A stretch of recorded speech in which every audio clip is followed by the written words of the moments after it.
두 명의 학생이 있었죠. 두 학생은 같은 성적, 같은 학교, 그리고 같은 활동을 했었습니다. 그런데 하나는 하버드 학교에 붙고 하나는 떨어졌어요. 왜일까요? 붙은 학생의 아버지는 바로 하버드 동문이었습니다. 이 같은 하버드의 차별, 과연 합법적일까요? 이번 영상은 아이비리그 및 명문대의 동문자녀 특례 입학 제도, Legacy Admissions, 그리고 이 제도가 과연 공평한지 한번 알아볼게요.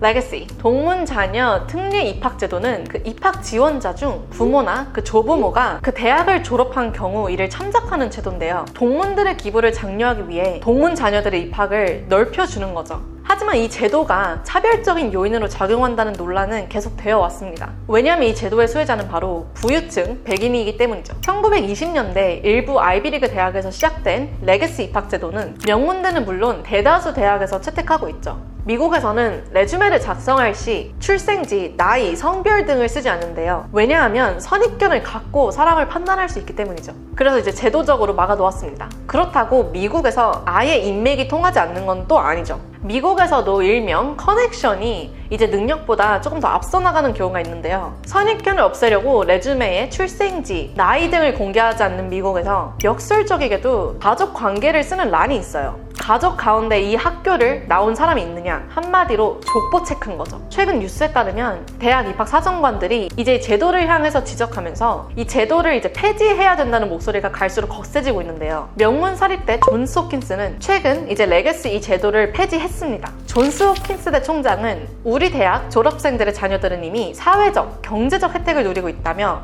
대학 당국의 제도를 없앤 배경을 설명했습니다.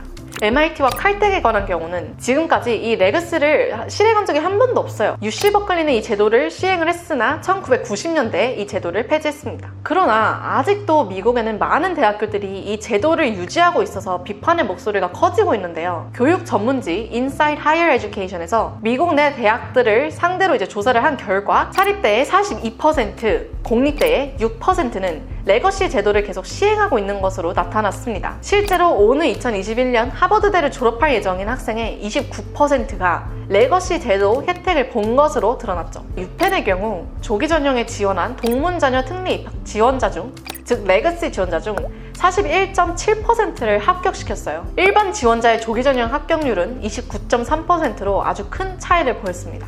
또 프린스턴대는 최근에 레거시의 합격률이 41.7%를 기록하면서 이제 일반 지원자 합격률의 9.2%에 무려 4배나 높았죠. 하지만 대학교들이 과연 이 제도를 왜 자꾸 그래도 푸시를 하는 걸까요? 바로 도네이션 때문입니다. 미국 명문대들은 이 학비로 버는 수입보다 이 도네이션으로 이제 받는 돈이 더 많아지는 추세인데요. 학교의 돈줄이 이 기부금에 달려 있는 거죠. 그래서 이제 레거시 입학 제도의 옹호론자들은 레거시 제도를 통해 들어오는 기부금은 저소득층 학생을 위해 사용되는 기금에 마련이 된다고 말하고 있는데요. 하지만 교육 전문가는 레거시 입학 제도는 이미 이민 1세대 부모를 둔 소수계 및 저소득층 학생에게 절대적으로 불리한 제도라며 모든 지원자들에게 공정한 잣대를 들이대기 위해서 레거시 제도는 꼭 폐지돼야 한다고 주장하고 있습니다. 현재로서 레거시 자녀들의 미국 탑 30 명문대 입학률이 넌 레거시 학생들보다 무려 3배나 높습니다. 예를 들면 dartmouth 학교에도 흑인, 히스패닉, 아메리카 원주민 학생들을 다 더해도 레거시 입학 제도로 입학한 학생들보다 적습니다. 하버드에서는 2014년에서 2019년까지 입학한 백인 학생들 중에 무려 43%가 레거시, 운동선수, 패커티 스태프의 자녀, 그리고 딘스 인트레스트 리스트에 있는 학생들이죠.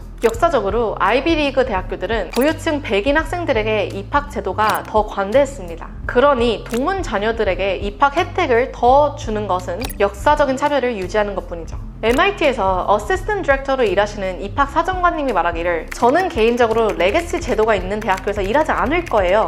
왜냐하면 저는 상위층 가족의 대를 이어주는 것엔 관심이 없거든요. 그리고 저희 입학사정관 중에서 누군가가 흔한 학생을 화려한 족보 때문에 옹호한다면 그 입학사정관은 바로 저희 방에서 퇴출당할 거예요. 간단히 말하자면 MIT에 합격이 됐다면 그 학생이 합격될 만한 학생이었던 거죠. 동문자녀 특례 입학제도 Legacy Admissions 과연 합법적인 차별일까요? 아마 답은 사람마다 다를 겁니다. 어떤 한 학생에게 주어지는 입학의 기회에 부모의 영향이 크게 작용을 한다면 과연 이것이 정당한 입학 제도인지 아마 이 학생의 미래를 보면 알 수 있지 않을까요?